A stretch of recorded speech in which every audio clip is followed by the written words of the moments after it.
The Chucky doll is a popular and memorable horror character, but you might not be aware of where the idea originally stemmed from. The roots can be traced back to a very creepy real-life toy. Here's the true story of Robert the doll, who indirectly inspired Chucky. Robert the doll, who has been the subject of several of his own movies and an episode of Amazon Prime's horror anthology series Lore, was the property of Robert Eugene Otto. Otto gave the doll his own name, though he himself actually went by Gene. Otto was the youngest of 3 sons of an affluent Key West family, and he studied fine arts in Chicago, New York, and Paris, ultimately becoming a notable and somewhat eccentric painter and author.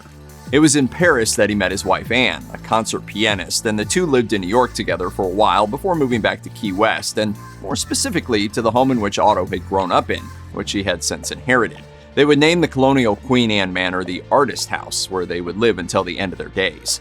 Gene passed away in 1974, and Anne followed 2 years later.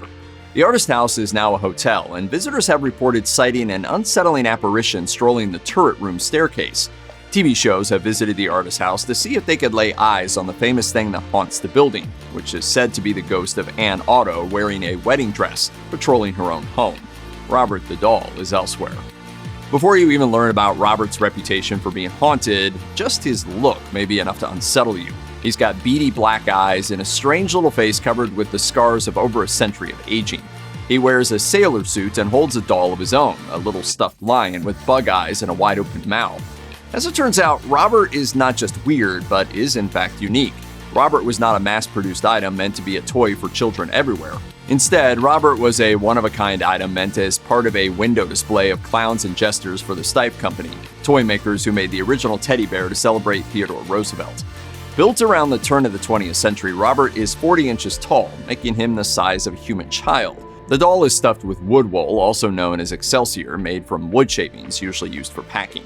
Although Robert would have originally been dressed and painted up like a jester, the sailor suit he has worn for over a century would likely have been one of Gene Otto's own outfits, handed down to his new friend.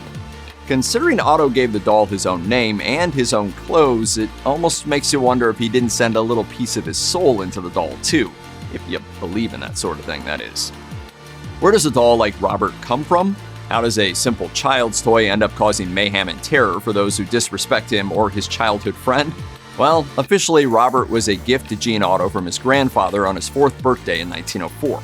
His grandfather bought it for him on a trip to Germany, presumably from the window display at the Stipe Company. But the legends surrounding Robert the doll are something else entirely. He said he'd be a good friend to Gene. The Artist House website says the doll was a gift to Gene from a young Bahamian girl, either as a gift or as a retaliation for some wrong perpetrated by the Otto family.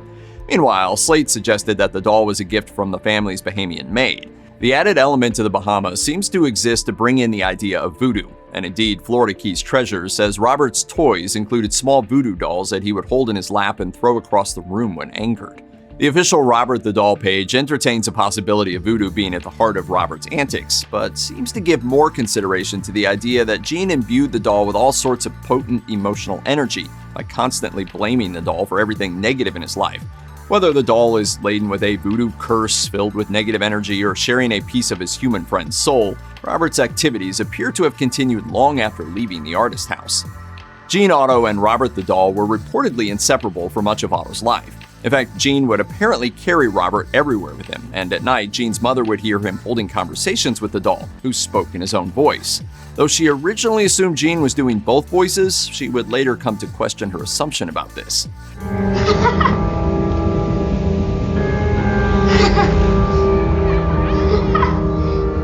Gene was never without Robert. The doll had his own chair at the dinner table and slept every night in Gene's bed. Even weirder, Gene talked about Robert exclusively as if he were a living entity. Later, Gene built Robert his own room in the attic, complete with furniture and other smaller toys meant for Robert, including the little animal that Robert can still be seen holding today. One habit of Gene's that a number of people found quite concerning was his tendency to blame his own bad behavior on Robert. Gene was known for frequent tantrums, which he would say were Robert's fault. Spills or overturned chairs would get blamed on the doll as well. At every turn, whenever chaos and disorder followed the young Gene throughout the Otto home, "Robert did it" would be the refrain. Robert is real. And he doesn't like it when you scold me. Perhaps surprising no one, Aunt Otto did not care for her husband's strange friend, and so Robert found himself confined to the artist house's turret room when the couple moved into Jean's family home. As it turns out, that wasn't enough to stop his antics. The adult Gene Otto would often go up to the turret room to work during the day, as he found the light there preferable for painting. His good pal Robert, exiled to the same room by Jean's wife, would be his constant companion, propped up against the southwest window.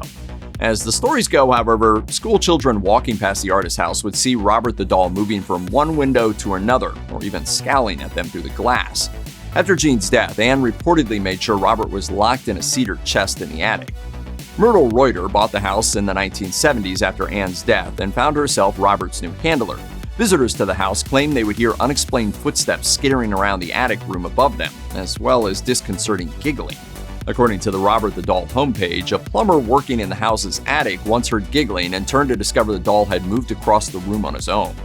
Additionally, Robert was alleged to change facial expressions when he could overhear conversations, especially if they were about him or Jean. One visitor apparently commented that Gene Otto must have been an old fool, only to see Robert's face twist into an angry scowl. It's the doll.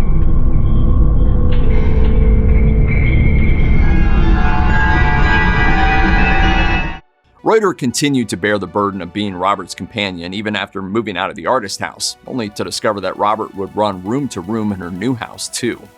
After 20 years as Robert's caretaker, Myrtle Reuter apparently had enough of the doll's antics and finally donated him to the Fort East Martello Museum in Key West in 1994, where he has spent almost all his time since. The choice of home was a fitting one, as Robert's pal Gene Otto had designed the museum's gallery. Robert was not initially put on display in the museum, but visitors soon showed great curiosity about the doll when they learned he was there.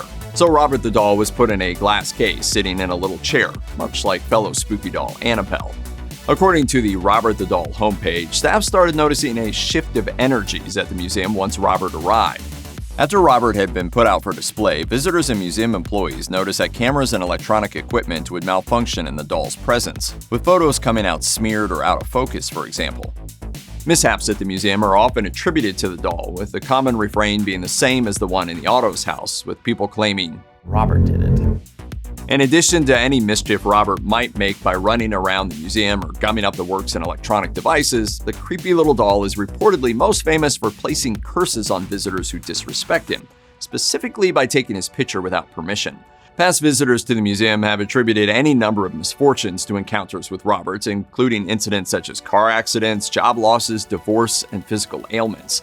According to the curator of the museum, Robert receives 1 to 3 letters a day, and while some are fan letters, the vast majority are apologies from visitors who have disrespected Robert during their visit and subsequently suffered some catastrophe in their lives.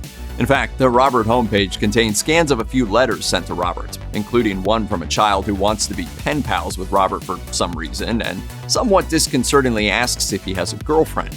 Another is a desperate letter of apology for taking Robert's picture without permission from someone who had subsequently received a speeding ticket and continuous car trouble. The best, though, is the kid who writes to cheer on Robert for destroying those who disrespect him. Many of the numerous letters of apology to Robert are pinned up to the walls around his display as a warning to visitors. Other pieces of Robert's fan mail ask for advice or to curse their enemies with his doll power. Perhaps needless to say, there is also a gift shop where you can buy your own replica Robert doll, among other creepy things.